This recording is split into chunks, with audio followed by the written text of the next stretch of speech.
اور طلاق والی عورتیں 3 حیض تک اپنے تئیں روکے رہیں، اور اگر وہ اللہ اور روز قیامت پر ایمان رکھتی ہیں تو ان کو جائز نہیں کہ اللہ نے جو کچھ ان کے شکم میں پیدا کیا ہے اس کو چھپائیں، اور ان کے خاوند اگر پھر موافقت چاہیں تو اس مدت میں وہ ان کو اپنی زوجیت میں لے لینے کے زیادہ حقدار ہیں، اور عورتوں کا حق مردوں پر ویسا ہی ہے جیسے دستور کے مطابق مردوں کا حق عورتوں پر ہے، البتہ مردوں کو عورتوں پر 1 درجہ فضیلت ہے، اور اللہ غالب ہے صاحب حکمت۔ طلاق صرف 2 بار ہے، یعنی جب 2 دفعہ طلاق دے دی جائے تو پھر عورتوں کو یا تو بطریق شائستہ نکاح میں رہنے دینا ہے یا بھلائی کے ساتھ چھوڑ دینا، اور یہ جائز نہیں کہ جو مہر تم ان کو دے چکے ہو اس میں سے کچھ واپس لے لو۔ ہاں، اگر زن و شوہر کو خوف ہو کہ وہ اللہ کی حدوں کو قائم نہیں رکھ سکیں گے تو اگر عورت خاوند کے ہاتھ سے رہائی پانے کے بدلے میں کچھ دے ڈالے تو دونوں پر کچھ گناہ نہیں۔ یہ اللہ کی مقرر کی ہوئی حدیں ہیں، ان سے باہر نہ نکلنا، اور جو لوگ اللہ کی حدوں سے باہر نکل جائیں گے وہ گناہگار ہوں گے۔ پھر اگر شوہر 2 طلاقوں کے بعد تیسری طلاق عورت کو دے دے تو اس کے بعد جب تک عورت کسی دوسرے شخص سے نکاح نہ کر لے اس پہلے شوہر پر حلال نہ ہوگی۔ ہاں، اگر دوسرا خاوند بھی طلاق دے دے اور عورت اور پہلا خاوند پھر ایک دوسرے کی طرف رجوع کر لیں تو ان پر کچھ گناہ نہیں، بشرطے کہ دونوں یقین کریں کہ اللہ کی حدوں کو قائم رکھ سکیں گے، اور یہ اللہ کی حدیں ہیں، ان کو وہ ان لوگوں کے لیے بیان فرماتا ہے جو علم رکھتے ہیں۔ اور جب تم عورتوں کو 2 دفعہ طلاق دے چکو اور ان کی عدت پوری ہو جائے تو انہیں یا تو حسن سلوک سے نکاح میں رہنے دو یا بطریق شائستہ رخصت کر دو، اور اس نیت سے ان کو نکاح میں نہ رہنے دینا چاہیے کہ انہیں تکلیف دو اور ان پر زیادتی کرو، اور جو ایسا کرے گا وہ اپنا ہی نقصان کرے گا۔ اور اللہ کے احکام کو ہنسی اور کھیل نہ بناؤ، اور اللہ نے تم کو جو نعمتیں بخشی ہیں اور تم پر جو کتاب اور دانائی کی باتیں نازل کی ہیں جن سے وہ تمہیں نصیحت فرماتا ہے ان کو یاد کرو، اور اللہ سے ڈرتے رہو، اور جان رکھو کہ اللہ ہر چیز سے واقف ہے۔ اور جب تم عورتوں کو طلاق دے چکو اور ان کی عدت پوری ہو جائے تو ان کو اپنے شوہروں کے ساتھ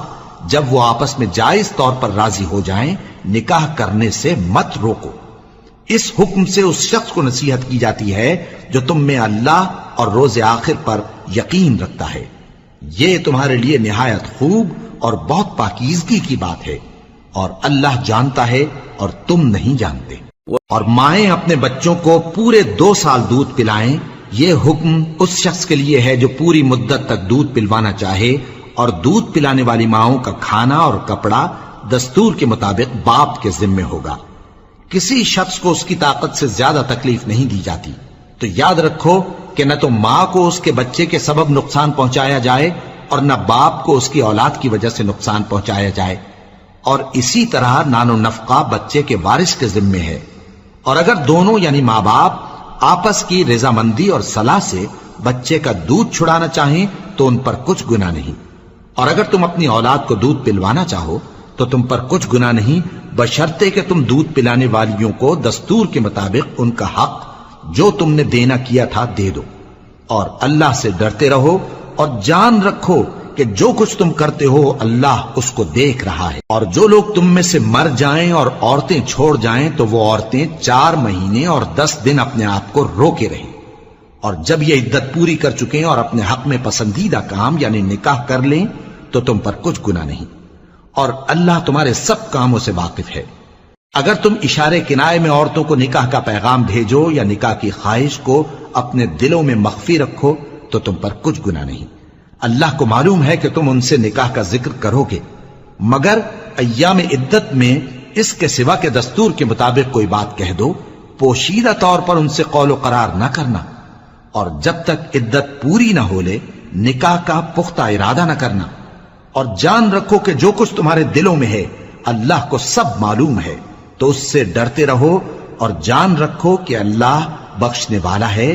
حلم والا ہے۔ اور اگر تم عورتوں کو ان کے پاس جانے یا ان کا مہر مقرر کرنے سے پہلے طلاق دے دو تو تم پر کچھ گناہ نہیں، ہاں ان کو دستور کے مطابق کچھ خرچ ضرور دو،